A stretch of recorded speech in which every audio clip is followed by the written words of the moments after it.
out my top 14, well, 10 figures with 4 honorable mentions of 2025 that I got on that year. So let's begin. Start with the honorable mentions. That is Boa Hancock from Variable Action Heroes version 1.5. This figure came out a few years ago, but they released another update. I think the skirt was updated, but it's still trash. I modified the skirt and the cape to soft goods, and yeah, overall the figure is great, but I think they gave her big massive breast that doesn't proportionate, well, doesn't scale really well, doesn't scale good with the figure. It looks really weird, that part, but the figure scales great with the figure lines. The I think the height difference between her and Luffy is really cool. Also, her expressions, her accessories are really normal. I think they could give her better things. And as the figure, well, it was released last year, but the only part they changed was the skirt. I would have rather that they updated the joint system because it's really old and she cannot pose that well from the upper part area like the chest or the legs. So I just gave her a normal standing pose. So yeah, for me it's an honorable mention only. It's a shame that such a great character couldn't have more articulation, but that was because she was planned to not move at all due to the plastic skirt they gave her. So yeah, let's continue. Let's continue with Zoro from the East Blue line they released last year. I mean, this figure overall is a great addition to your collection. I really like the figure. Why is it an honorable mention? That's because of the really bad shoulder system they gave him. It's really lame. You need to move or search the correct angle position for these shoulders because it will kind of tear apart. I didn't see any quality control issues, sorry. And the design, it's really accurate. That's the only thing, that the shoulders are really bad, but you can pose him really well, I think. So yeah. Okay, let's continue with the Sexy Eyes Mantis 2019. I received this figure in, I think this released in 2024, where I received it in 2025 February, I think. And this figure is really lame due to the joints, the joint connections it has. The hands are connected to a ball peg and not a ball joint peg, or a normal joint wrist joint, you know. And that was the only issue they I have with this figure, because my hands, or well, the hands are really not that good to be used in the figure. They fall really easily. The design is really cool. It's really cool, and the articulation is great. The accessories are great. That's the only issue with me. That's why it's my third honorable mention. But Sexy Eyes is doing a great job, and I think they may become one of the greatest figure brands of the next couple of years if they are doing a really good job. So yeah, my man Guts from the SH Figuarts line, Band of the Hawk. He is really cool. He is really well designed. Only few issues are his faces. I don't know from which media are they basing on, you know, or is he based on in the manga, in the movies, in the anime from 1997?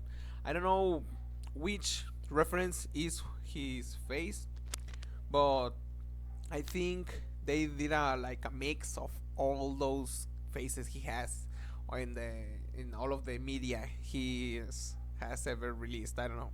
The accessories are okay. The posability is it's normal. I think it's great for the figure, but yeah, this position in the honorable mention, the fourth honorable mention for me, kind of based on my feelings also, because it's I really like this design. I really like the sword, and I think they did a good job with these gods. Only some issues like some accessories and all of that, but yeah. Number 10. Let's start with this topic with Saitama from Kaijodo Rebeltech, Amazing Yamaguchi. He has. Why is he number 10? Well, his shoulders are really gappy. He really has some strange cuts. The design, I think it's right, but they made him look too much. Well, he has too much gaps in comparison to other figures. Like, I know Yamaguchi releases some armor figures, but this time he doesn't use an armor. He uses a clothing, normal clothing, and it looks really weird sometimes. I know this figure has to be posed perfectly, but yeah, he looks weird sometimes. But overall, the accessories, posability, and cape, everything is it's good. Number 9. My first model kit I ever got, the Rosado Lily Project MK Flower. I don't know what are all of the stuff, the name. They use really weird names for these kind of figures. But yeah, I did a review on my channel. If you wanna go and check it out, I will put a link in the description for only the figures I did a review. But overall, I really like this model kit. She comes with a lot of accessories, with a lot of things you can do. I didn't know if model kits do that, but I really like that. The possibility is great, but it's kind of fragile, and she doesn't come with enough spare joints, because I broke her right shoulder and I didn't have any spare joint, and I was manipulating my figure as intended. I wasn't doing anything wrong. I wasn't working with in wrong angles or applying too much force. It just fell apart, and that's why she's on my ninth place, on ninth place. And yeah, her weapons are great. The articulation, it's simple, but it's perfect for the figure, and the design is really cool. So I really like it, and yeah, let me know what you think. Number 8. Let me get this bad boy out of the sight. My man Skull Knight, one of the greatest characters in the Berserk series, and why is he on 8th place? He belongs here because he's a deluxe version, and I think a deluxe version should have more accessories aside from a horse and a few things. I think the sword and the shield is he comes with a normal version, but the figure should have I don't know. He should be able to handle his sword and shield with both hands, not only the right and the left hands. It looks really weird, or well, he only gives you possibility for those kind of poses, and I really wanted both hands. I don't know why they do that. It's a deluxe version. They could give him also another face, one with the mouth open, or yeah, something like that. But yeah, he's a deluxe version, and yeah, I was satisfied, but it's not enough. Number 7. Why is she on 7th place? That's because Yamaguchi does a weird thing on giving the more iconic faces in a bonus pre-order, and I really don't like that. This gives her a lower place. I really love this figure because it has a great paint job, great articulation, great accessories, but a really weird neck also. So yeah, this figure is great if you want a collection about the Venom or about the symbiotes. I don't know. It's really great. She can give you most of the poses you want. The accessories are cool. She comes with a display stand, and I don't know. I really like this figure, but yeah, the iconic bonus face, I really don't like that stuff they do with these kind of figures. They only block the most iconic parts from a figure. Like, that is really lame for Yamaguchi. But yeah, this figure is a 6th place. It can give you everything you want, but it's not perfect. So let's continue with this thing. Number 6. Yuri Han from Amazing Yamaguchi, also Street Fighter 6 version. She's a really good action figure. The only thing is that she she had a lot of QC issues. Her upper chest always pops off when you're trying to pose her to the front, and her knees are really weird. Also, her shoulders look really weird. But overall, I think this figure is great if you ignore her shoulders. And in my case, I have a lot of good luck with the quality control. I didn't have too much trouble, only that the hair kept falling off from her forehead. If you know what I mean, I did a review in the channel, so go and check it out. And yeah, I think the accessories are great, but again, they did the quality, I mean the pre-order bonus face, and that was really lame for me. That was really lame for Yamaguchi. They gave the most iconic faces in a pre-order bonus. And yeah, she's very expressive. She does your poses that you want. She does, well, she does a lot of things. I really love the figure. And yeah, let me know what you guys think of this figure in the comments. I think nobody's going to watch this video, but yeah, I do not care. Like, I'm just doing this because I'm really bored. Number 5. Okay, so we're entering the top 5 with this Chun-Li Yamaguchi, again from Rebeltech. That's the Street Fighter 6 version. And man, I gotta love this figure. She had a lot of bad quality control issues, and she's here because of for a big reason. And yeah, she's a great figure. She comes with good expressive faces, but I think they did a bad paint job with her, and I really don't like the paint job. Sometimes if you look on detail, it looks bad, but from afar it doesn't look that bad. But I don't know, sometimes the faces don't look like her from the game.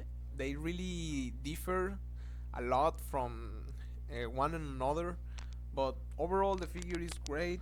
She can give you the poses you want, and you need, well, a really good understanding of the Rebeltech joints, so she can have some great uh, kicking poses and all of that stuff.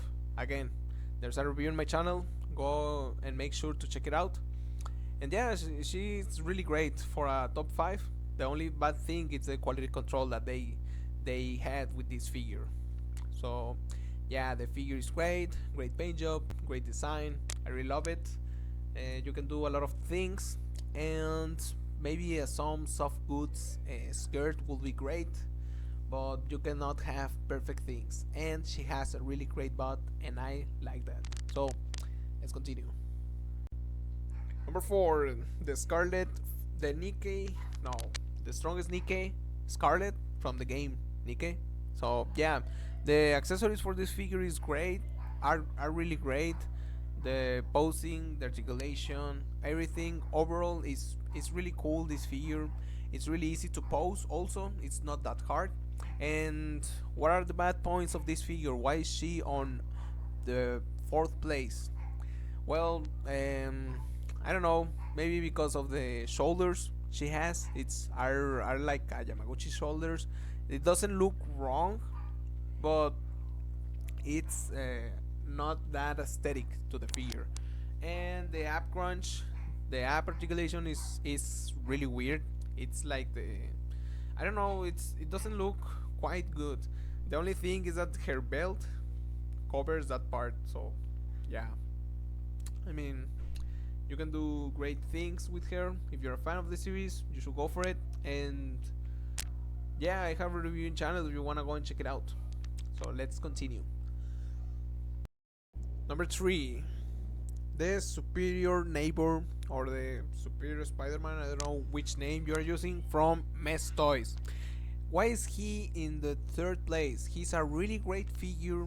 He's really well done for a 3rd party, but the only issue with him is that the figure is a reused mold from the original Yamaguchi Spider-Man 2.0, and the only thing they change, I think, is the sculpt on his shoulders and some few parts. But yeah, overall the figure is great, but it's a reused mold, and I cannot do that. Number 2, Which one is the number two? Usopp or 2B? 2B? Maybe? Or Usopp? Or 2B? Or I don't know which one. 2B or she's going to fall? Nah, Usopp. Okay, Usopp, it's in the second place. He's a really great figure. I think it's the best one in the One Piece line. I did a review channel if you wanna go and check it out. And he doesn't have any issues with the accessories. Maybe the hands. I don't know why they only give him a right hand for a right hand and a left hand for the slingshot. And yeah, that only limits you to a few poses. But overall, the figure is great. Maybe the articulation from his legs that looks really weird, but yeah, overall the figure is really cool. It's really well done. They really gave him too much love when doing and sculpting this figure from the One Piece line, East Blue, and I think they're doing a great job. So let's see if they continue doing this with the next figures from the One Piece line. So yeah, number one. What can I say, guys? I am a little bit biased also because this figure for me was one of the best that came out last year. She has really great posability, really great accessories. Everything looks perfect with this figure. Overall, she can give you the poses you want, and a few errors or a few mistakes like the the head doesn't twist and the shoulders are kind of big, and some people mention that the feet look really big, but I don't have any trouble with that because that's how she looks in game. Or well, I don't see that issue with her. And also another issue is that you cannot pose her without her scared. So yeah, that was really sad when I find out. But overall, the figure is great. I also did a reviewing channel if you wanna go and check it out with more detail. But yeah, this figure is really cool, really great, and for me, it's perfect. So yeah, this is easily a 10 out of 10 from last year. Okay, so we finished this top 14 or well top 10 with four honorable mentions, and I gotta say that these figures, man, last year was a great year for figures. They released some cool stuff last year. We got some new brands like Sexy Eyes or that Queen Lee that released, that is a knockoff from a Storm, well, from the Alpha series. You know what I'm saying. So guys, remember to always collect with your heart and not because you are influenced by YouTubers or by some other stuff. You gotta always collect because you want, and not always because someone is telling you to do it. I don't know. Be happy with your figures you have. Maybe you dislike or disagree everything I said in this video, but this for me was the top 10 figures of last year, and I had too much fun working with them. Maybe I don't post them a lot because I like to see them in a pose for too much time or for a long period of time. Sorry. And yeah, let me know what you guys think. What were your top 10 figures of the year? And yeah, I just wanted to do this video to give my opinion. I don't know if anyone is going to see it, but I guess we'll never know. So let me know what you guys think, and see you in another video. Bye bye.